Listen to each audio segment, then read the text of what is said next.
struggling to move your nonprofit forward? You've come to the right place. Welcome to the Nonprofit Architect, where we are giving you the actionable steps you need to launch and grow your nonprofit organization. Now, here's your host, Travis Johnson. Hey, welcome everyone. I'm sitting here today with Jeremy Harrell of Veterans Club, Kentucky, and we're going to talk today about how to get people involved, how to get their board off their butts, how to get people volunteering, and people that you're actually serving are folding back into the organization as volunteers and carrying things forward. Jeremy, how you doing today? I'm doing good. How are you, Travis? You know what? I'm doing all right. I appreciate you inquiring about my well-being. We had a little brief warm-up session before we got started. We had some great weekends, but hey, Jeremy, why don't you tell everyone listening what the heck Veterans Club Kentucky is? I'll try to give you the short and skinny if I can. Veterans Club is a nonprofit organization that specializes in enhancing the quality of life for veterans. We work with veterans who suffer from combat trauma, PTSD, traumatic brain injury, but not just veterans, their families as well. And the foundation of the organization is connection and camaraderie. The programs that we offer is just a segue into making that happen. We believe that in the fight against suicide prevention, we must provide connection. Isolation from our work has shown us that it is a killer in the community, in the veteran community. And so we got to do everything that we can do to ensure that veterans are staying connected and they're staying active and they have a mission and a purpose. And we specialize in providing those things for them, but not just for them, but for their families, because we believe that the families also serve all the way down to the children. And so we want to ensure that they have the same level of support that the veterans have. And so we do that. We have three main programs. The most nationally recognized program is our Equine Therapy Program. And we have that for the vets and families. We have what we call Camp Restoration, which is a homeless veteran healing and recovery community that we're currently developing in Louisville, Kentucky. And what that'll be is an opportunity for vets who are homeless to come and actually get better. It'll be a lengthy program, but a thorough program so that they're equipped to leave and live a life independently, a life that they deserve.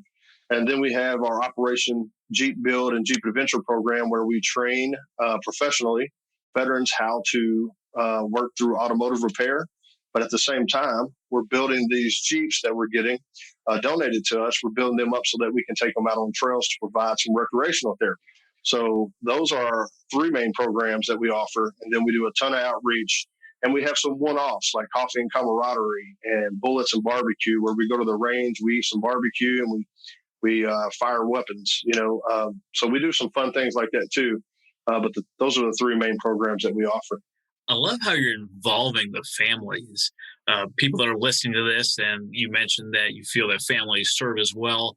I know a lot of people in the veteran community that might kind of scoff at that, but here's the deal. If you're coming home with trauma, you better believe that the spouse and the kids are experiencing that thing. They're in the same kind of world we are, even if they're not being fired upon directly out in the field of battle. But of course, it's 10 times the amount of suicides have happened over the past 20 years than have had soldiers, sailors, airmen, and Marines get killed out during combat. Something like 5,600 to 66,000, as opposed to, 5,600 people are getting killed out in combat, but 66,000 are coming home and ending their own life. So I love that you're, attacking is probably not the best word, but taking care of the veteran and the family members. It's so important to have that all-inclusive thing. But you really do a great job of getting people involved and getting off their butts. You were just telling me before we started here how you got your board up and moving and getting them involved. And why don't you tell everyone why that's so important? It's so important because you have to be able to make really good decisions for the organization in the best interest. And in order to do that, you have to know all there is to know about the programs that we offer. And you also have to know about the hurdles that come up when we're having these programs. Being able to intellectually speak about what we offer vets and families is one thing, and that's great. Like, you have to know that, and you should be able to have an elevator spill at any given moment. But you should also know how to navigate the challenges that come up within the veterans that come out and be able to adjust fire, right? That's the thing that we talk about in the military. But it's important for them to know what the challenges are so that when we're in the boardroom and we're making decisions about processes and procedures that we're making sure that we're adapting to those struggles, because, we're dealing with people here. And when you deal with people, it's not an objective scenario. And a lot of military minded folks and a lot of our board are veterans that they have that objective mindset, but people are subjective, right? And so we have to make sure that we're taking in consideration the challenges of all and not just a couple. And so it's important for them to get out there and see and to experience and to know what veterans go through and kind of the process of healing through our program, so that they can so that we can constantly improve. We believe in continuous improvement. And so that, I want the board out there on the ground. We call it boots on ground. I'm an NCO at heart. And so I have expectations that you'll be a part of what we're doing, not just the 30,000 foot view in the stadium, right? But actually boots on ground. So that's why I like to get them fired up and to get them involved. So they have to know what they're talking about, right? And so I kind of help them get there. Yeah, it's one thing to say that you offer equine therapy. It's entirely another thing to go out and see what that looks like and understand what that is. And I know I've talked about equine therapy a few other times in the podcast, if you go back to Brian, Paul, and a few other guests. But equine therapy is important because they're a prey animal. They're not a predator, so they need to be able to sense danger and sense how you're feeling. So if a veteran's getting in the pen with these animals, they're going to be able to sense. You can't hide. I think Brian Paul said you can't hide your feelings from horses. Doesn't matter what you're doing interpersonally, but when you get there with the animal, they know exactly what's going on. So you're not going to be able to interact with them the way you would like if you're not in the right headspace, if you're not in the right heart space, if you're not there in the moment. The horses are going to know, and they're not going to pay any attention to you at all. They're going to be far away from you as they can. That's absolutely right. And that's the beauty of the program, is that what the horses do is force those participating, particularly veterans in this case, to be authentic. If you're not going to come with authenticity, that horse is going to smell that a mile away. They're so intuitive, right? Their whole basis of survival is to be able to pick up on those vibes. And if you're carrying a lot of anxiety and fear or anger into the round pen or into the stall, the horse is going to know. And the horse don't want to be a part of that. And so I often look at the vet and say, hey, we're not dealing with poodles, right? So if we want this horse to work with us, we're going to have to become a partner. In order to become a partner, just like in the real world, right? Just like in our everyday life, we have to be able to build trust. And trust is what builds relationships and allows us to be in partnership with one another. And so usually when we're talking about that, particularly if we're in a stall or in a paddock and we're talking about that, you'll notice that the horse will come and want to be a part of the herd, so to speak, because we're sitting there having a conversation about authenticity. And so we're relaxing, we're starting to break down those barriers, and the horse feels that. And oftentimes the vet will look and say, well, look, the horses are right here. How did that happen? And I'm like, because you're talking about the things that's bottled up, right?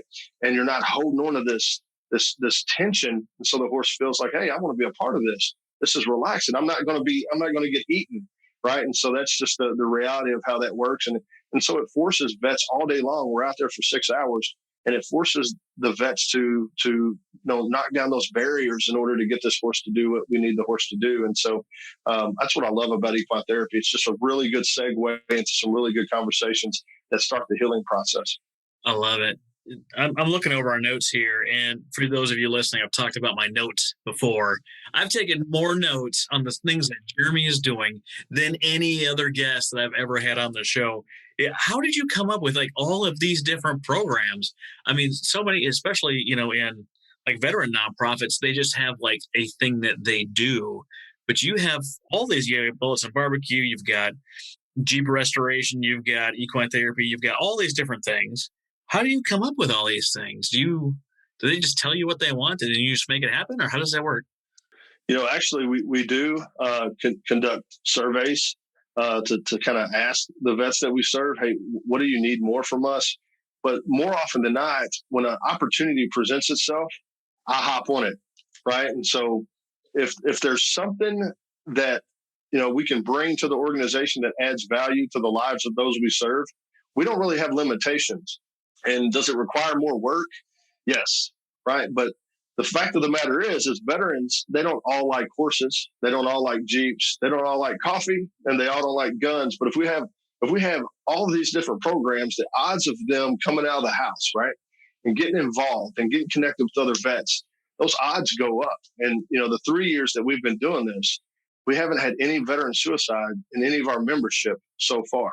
And that's over that we know of, that we can verify, over 5,000 veterans and their families that we serve. And so we're very proud of that. But what makes that easier is that if someone says, hey, I have a farm out here and I have some four-wheelers, if you guys ever want to use them, then I'm on that, right? Yeah, absolutely we do. Hey, time to create an event. Let's get some folks out here. Let's do the logistics. Let's get it happening. Let's make it work. We use common sense approaches. And when I talk to other organizations, I try to remind them of that, is that veterans, they have this BS detector, right? Like we know when someone's just kind of putting on a show, right? And we know when someone's authentic and they're really intentional. And I didn't want to be a program that was just, we had things, we invite you, thanks for coming, see you later, good luck, check the box, send all these numbers in for a grant, and let's get more money. That was never the goal. The money was secondary. What was important to me is that vets left feeling like family, and they left with phone numbers and Facebook requests and all the things of other vets so that they can stay in community while we're not having events. And, last year we averaged, and it was in a pandemic, we're close to 100 events, and the year before the same. So we have a lot of events, but we know that we can't be doing something all the time. And so we have to make sure that vets are staying connected within each other so that they can provide that level of support. I just don't ever want a vet to be sitting at home wondering where the help is. And I was that vet at one time in my life, and it was terrible. And I could have saved myself several years of hardship if I would have had an organization like ours who is screaming from the rooftop saying, hey, come on, we want you here. We care about you. Bring your spouse, bring your children. Let's do this. That's the difference. We want to just, seize every opportunity to serve these folks and make sure they know that it's all about them. I love it. You have all these programs for all these people, and you've helped 5,000 people. And as far as we know, thank God there hasn't been any suicides in that group of people. But you don't just put on events and they show up and have fun. Like, how do you fold them back into the organization to help build the thing for the next group coming through? Yeah, well, what helps our organization is, it's led by a combat veteran, right? And so the lingo, the way that we communicate with each other, it makes veterans open up faster. It helps them relax. They trust me. Whereas if it was, no knock on VA or anything like that, we work with them, but like there's a lack of trust there. There isn't with us, and we're just real subtle at, balancing fun with some serious stuff, right? So yeah, we have a good time, but when we're at Bullets and Barbecue, I'm gonna plug gun safety, right? So, but instead of being up in front of veterans and having this seminar about gun safety, I'm gonna have one-on-one conversations, and I'm gonna say, hey, would you bring the shoot today, right? And that's whatever it is, and I say, hey, where do you put this when you go home? Some say, oh, I have a gun safe, perfect. Some say it's under my pillow. I got one in my side table. I got one in my kitchen. And my next question is there any kids running around at your house? You got any kids or anything? Yeah, I have 2 kids. Well, man, let's talk about putting those guns up, right?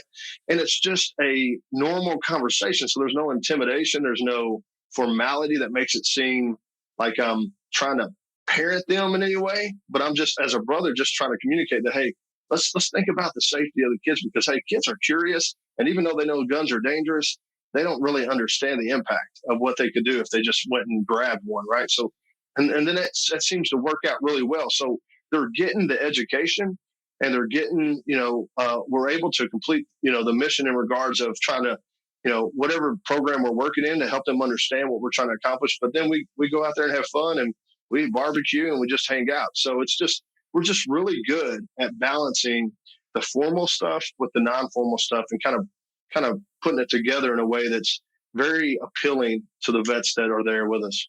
Well, that's good. We talked about reaching 5,000 veterans, but it wasn't always 5,000, right? You got to start with one. I mean, what does it look like to have this passion to want to bring people in and do an event. And how many people show up at the beginning? Yeah, so when we first started doing this, we were just what I would consider it's still is important, but we were just a social group. And I thought, I went to all these programs as I recovered from my service and my time in Iraq. And I would always hear vets go, I don't necessarily miss the job as much as I miss the brotherhood or the sisterhood for our female veterans. And I just kept hearing that. And I'm like, there's no reason we can't have that outside the uniform.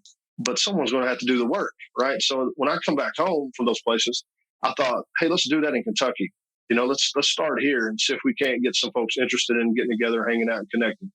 So we did that, and for the first 6 months, it was the same folks every Tuesday at this little office that we borrowed from a friend of mine that I deployed with, and they would come and we would talk, and it was great, right? We had great conversation, but then it could be a little discouraging because then you start focusing on the veterans that may need you or may need that, and you can't reach them. So there's a little bit of that frustration, like, how can I get more vets involved? I know this is going to work. I know it's going to help. And so when we had our one of our equine therapy sessions, it was one of the first ones we ever did, and 10 people canceled day of.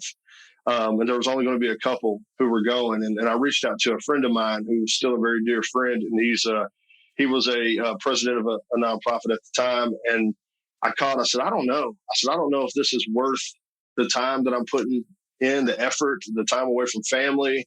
And I don't know if it's something that's a need. Right. And he goes, how many people are going to be there? And I said, well, I think right now only like 2 out of 12, and he's like, that's 2, he said, that's good. I'm like, how's it good? Right. Like I'm traveling 30 miles, I'm spending money. At this time it was my own money. Right. And I'm spending my own money trying to get, the refreshments, things that we need, tack for the animals, saddles, all the things. Right. And I'm like, but he said, Jeremy, don't focus on the numbers, do the work, and everything else will fall into place. He said, how it works in the veteran community, people talk, and it's a word of mouth that gets further than any kind of marketing strategy. He goes, look at the VA. They have tons of swag. They have billboards. They have commercials. They do all that. And they're not getting who they want to get to come in there for their healthcare in the way that they want it to happen. Be patient, keep doing the work. And so that's what we did. We continued to do the work. And sure enough, people started telling the other people. And then here we are. We have maxed out capacities every session that we do now. Of course, we're more polished now too, so that helps, I'm sure. But I just, sometimes we got to stay the course, even when we can't see the fruit. We have to know that stand true to the mission and just let things evolve organically the way that they will, and not give up on yourself.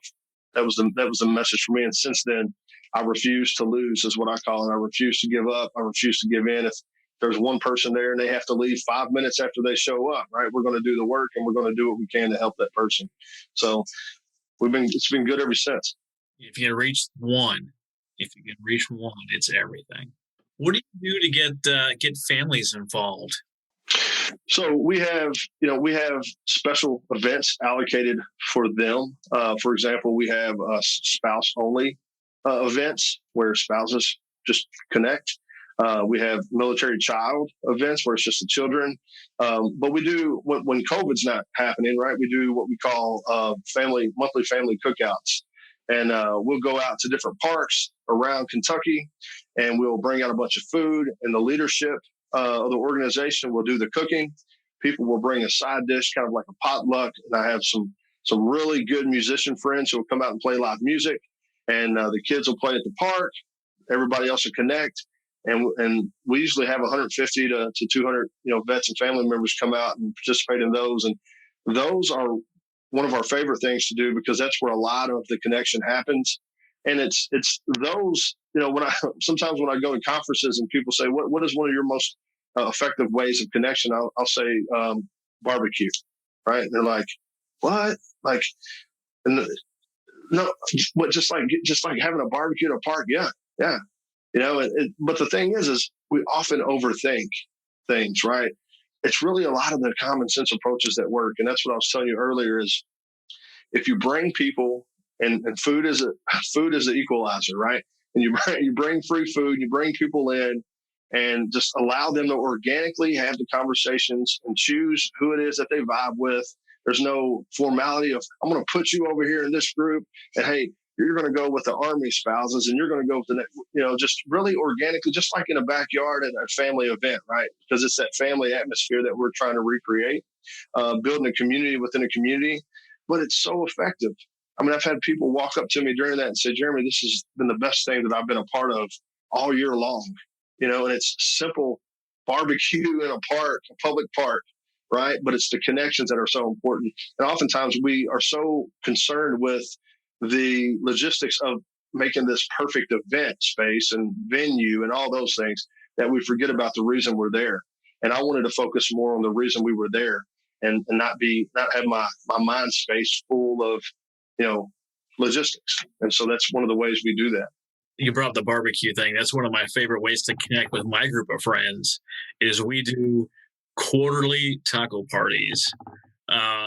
It started with like 12 of us. And before I left to go to Bahrain, there was 90 people at my house in the backyard playing volleyball. There was people playing cards in the garage. There was kids out front playing Foursquare. And we just made like 15 pounds of tacos, and people brought sides and something to drink in case they didn't like my tacos and they had something they could eat and drink and, not complain too much. But tons of people, we do something different in the spring, something different in the fall, something different in the winter. We would have, movie night on the side of the house. We would have Twister painted on the grass, like a big, 8 by 20 Twister. So people could get up there and have 15 people going at it. We had 750 water balloon fight. We had Nerf guns going.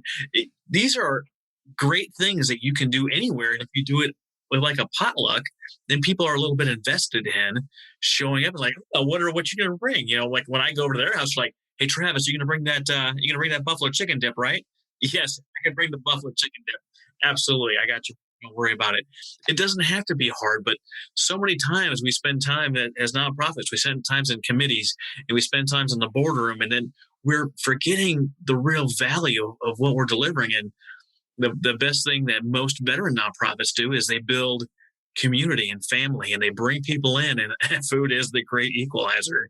Someone's like, oh, you want to go have tacos with Travis? Absolutely. I want to go have tacos with Travis. Sign me up. And in fact, if you're listening to this and you're in Oklahoma City, you haven't had tacos with me yet, what are you waiting for? Let's get that signed up and go grab some tacos.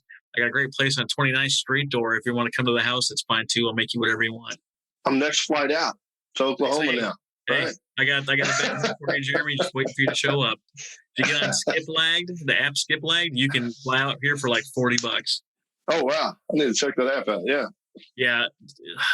A little side note from our conversation here. If you haven't checked out Skiplagged, they're not a sponsor of mine or anything. They're just an amazing thing. Like Dallas to Vegas for $12, Dallas to Miami for $31, Dallas to Paris for $220. Like, get on that app. We've used it. I flew my wife out to Colorado Springs. Her sister needed some help, and she went out there for 2 weeks. She got there and back for like $150. We've used it for hotels and everything else. Like, if you're not finding the glitch in the matrix for travel, that is Skiplagged, you're missing out. Everyone I talked to was like, is it really this cheap? Have you really used it? Yes, I have, and it's amazing. I need to call them and ask for sponsorship now so they pay me this time. But it's such a great tool out there. But you guys are doing all these amazing things. You're not reaching 5,000 people on your own, are you? Are you guys partnering with other organizations? Yeah. So we do. We're huge on collaboration. Like I've learned a long time ago that in order to do the most good, you have to bring in people who have expertise in different parts of the service, right? And so we want to partner with every organization, and that's different for us because we've noticed that not everybody's on that page, right? Not everybody is a huge fan. I think it's because it's a little bit of competitiveness about funding. But my thoughts is you don't need a ton of funding if you're all kind of sharing what you have, right? Because we're all trying to do the same thing. We're just going about it differently. And so I'm all about any kind of partnerships. I mean, we partner anywhere from with the VA, but we partner with other nonprofits because I'm smart enough to know that I don't know everything, right? And there's some people who do some really amazing things out there that I don't do. And so we want to make sure that veterans, we're not having to send them on this journey of trying to find all these resources. We want to be able to bring the resources to them. And so we partner with many different organizations, and I hope that continues. And it's been really beneficial to everybody. We don't always say in our board meetings, like, we're not ego driven, right? Everything doesn't have to be something that we come up with. We're not worried about the credit. We're worried about the result, right? And so if we have to create a situation where we have a banner a mile long with all the logos, right, then we'll do that. But we just want to make sure that vets are taken care of. And so that sort of relational approach always works with other nonprofits, and we do some pretty cool stuff together. So I highly recommend collaboration if you're on the fence about whether or not you want to do that. There will be some things that you have to work out, right? There will be some legal stuff that you may have to go through and all that, but it's so worth it because veterans that aren't in the right mind space to go and seek out all these additional resources, because I know that I wasn't in the right place to Google this for vets or that for vets. And so if we can just bring it to them, if we can just scream it loud from the rooftops together, then I think we'll do the most good that way. Oh, I'm with you. I've been a part of many groups where y'all come to the same table and you're different Christian nonprofit leaders, and you're in there talking about resources and what you can do. I've been a part of mastermind groups where it has all the heads of all these different organizations. And you're like, hey, man, how did you do that thing with the T-shirts? Oh, really? Did you do this? Oh, you had someone do that for you. Oh, what did that look like? Oh, do you have their number? Oh, like, I didn't know you could do that. Holy crap, man. That's really cool. Tell me how you did that. Oh, let me show you right here. I did this, this, and this. And I talked to Jeremy, or then I contacted Travis. If you're listening to this right now and you're not in a group like this, I think you're just doing life wrong. There's people in the finite mindset that says there's only so many dollars. But here's the deal. We're not pouring from that cup as nonprofits. We're not pouring it out, and what's in there is the only thing coming out. We are the ones filling that cup up. So there's more for everyone to take a drink. That's what we're doing. We're bringing everyone together. We're filling that cup up, and we're helping out as many people as possible. That's it. That's and a lot of the work we do doesn't necessarily require a ton of money. When you're just talking about, helping vets work through, some challenges they have and their families. A lot of that is, again, it's relational. And so you just have to be creative. You have to be very resourceful.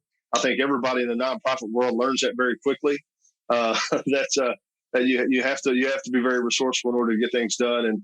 And the other part of that, what's helped us a lot as well, is partnering with civilian counterparts who want to help, right? You hear civilians oftentimes, or private businesses, corporations, who say, we want to help veterans, but we don't know what that looks like. When you hear that, that is a golden message, right? That is an opportunity for you to say, hey, I can help you.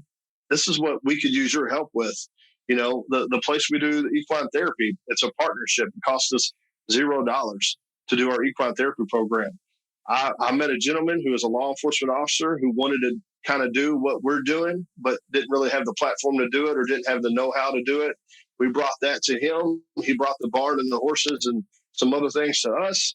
And now he's fulfilled. He's living out his mission, being a partner with me, and we're doing what we're doing, and everybody's winning, and the bank's not broke.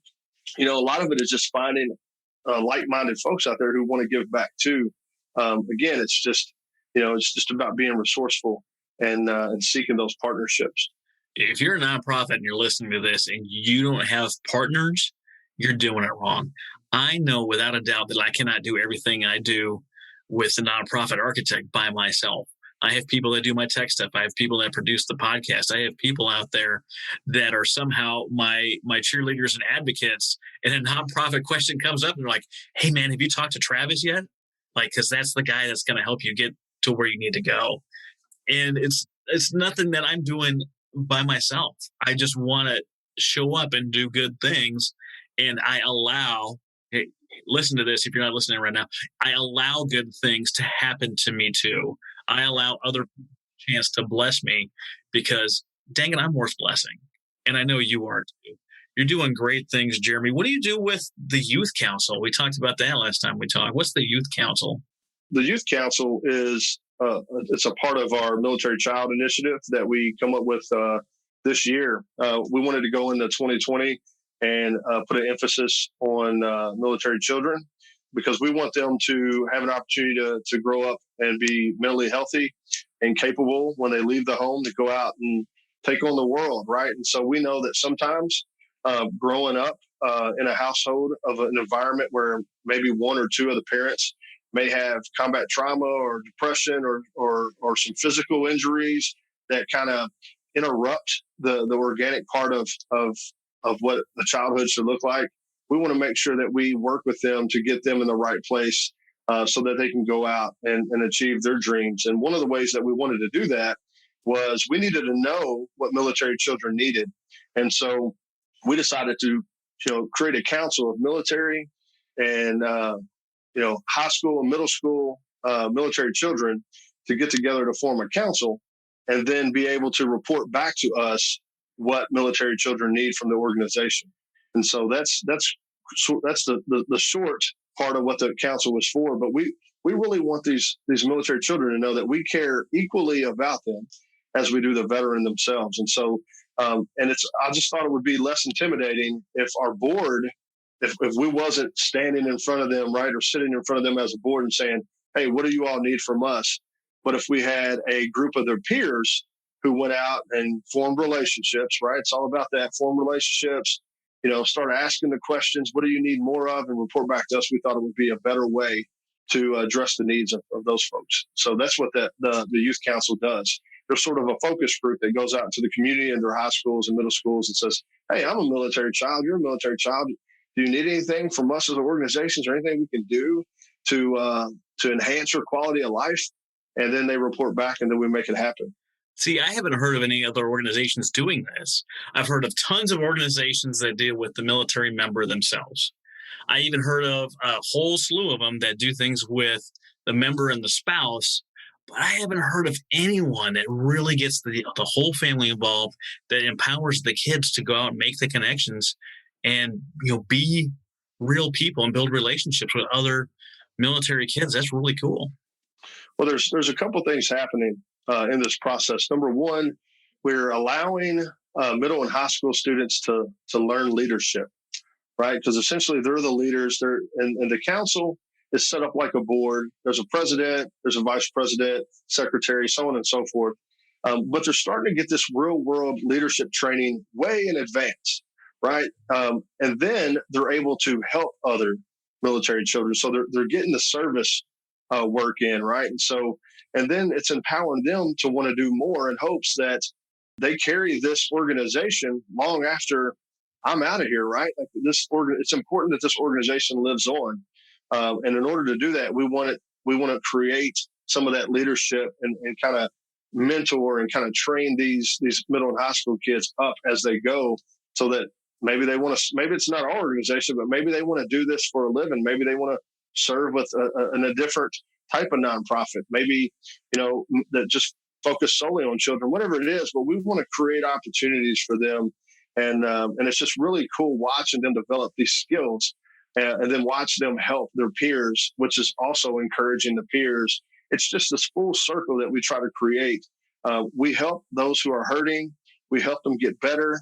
And then they want in return to pay it forward. So they come on board to help, grow the organization, to help expand our services. And so they get that level of fulfillment too. Everybody wins. And that's the environment that we're trying to create with Veterans Club.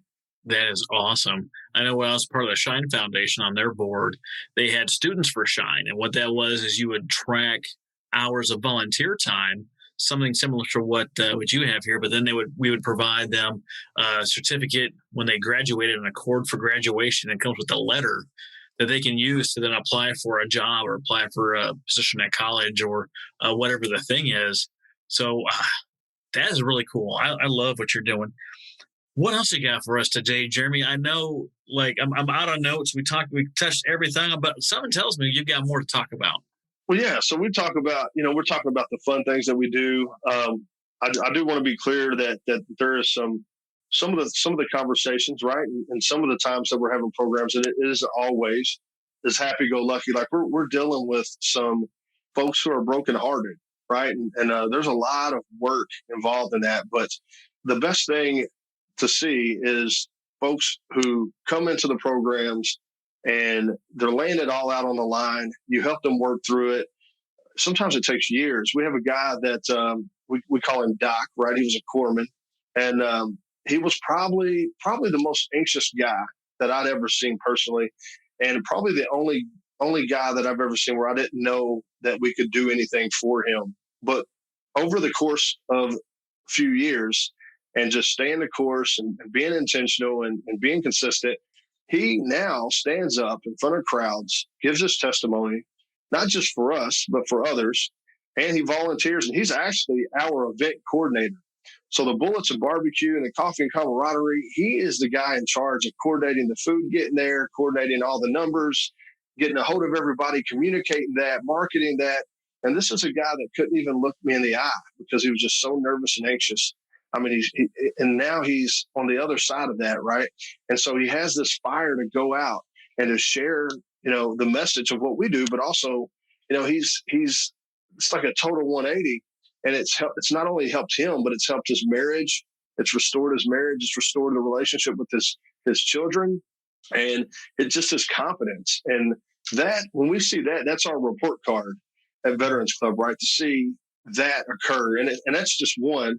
We wouldn't have enough time if I went through all the folks that we've seen at restoration. Yeah, we don't have enough time for that. We only get one or two. Yeah, but that's what we focus on. We want these folks to recognize that they were leaders and can be again, and they're also some of the most resilient people in the world, right? But sometimes they just need to know how to get out of their own way. They need to know how to look outside of their circumstances and just need someone to come alongside and just, we talk about, we're a faith-based organization too. And so we talk about that. We talk a little bit about the secular stuff, but I'm telling you, the real healing happens when we just simply listen, right? We listen, and not listen to respond, but we listen so that they can get this stuff out and so that they can be on their way to healing. And that's and man, it's just been so cool to have a front row seat to watch those transformations happen time and time again. And hey, we're going to keep plugging away. We're going to keep plugging away. And next time you talk to me, we may have 10 more programs, but we have this whatever it takes, right? No mission too difficult, no sacrifice too great, right? That's one of my mantras that I throw out in the board meetings, right? Is duty first. And so who knows what will happen the next time we get in conversation. But we're just really blessed as an organization, and we really it's just really exciting to get to see these folks get better and then watch them go out and lead. It's just amazing. It's cool. I love it, brother. Hey, those listening today, if you want to donate or volunteer or get a hold of Jeremy or figure out how the heck everything's going so well there in Kentucky, where can people drop you a line at? Yeah, so we're on all social media platforms, Veterans Club, and you can get a hold of us. You can call the office at 502-487-1464. You can send a note to info@veteransclubinc.org. You can get in touch with us that way. I'm pretty accessible, so if you can connect with me via social media as well. I love to help others. I want to help you become successful, and there's probably something that you can tell me that'll help me become more successful, and that's what we should do for each other. So don't hesitate to reach out. In fact, someone already reached out, Travis, that you recommended to get in contact. Her name is Jen. But yeah, I mean, and if you want to donate, we'd love that too. You can do that on our website at veteransclubinc.org. Click donate. 98% of money that we bring in goes back into programs. I'm not a paid person. I have one paid person, and the funding for that comes from a partner. See, partnership, right? That's what we talked about, partnership. So yeah, we love to connect, work together. Hey, we're all in this together. We're all trying to do good work. We're all trying to take care of other people. So let's put our heads together and do the most good. Hey, thanks so much. Let me know how everything's going with Jen and Tom Satterley from the All Secure Foundation when you talk to them. Tell them I said hi. Absolutely. Thanks for the connection. Hey, thanks for being here today. I appreciate you. Absolutely.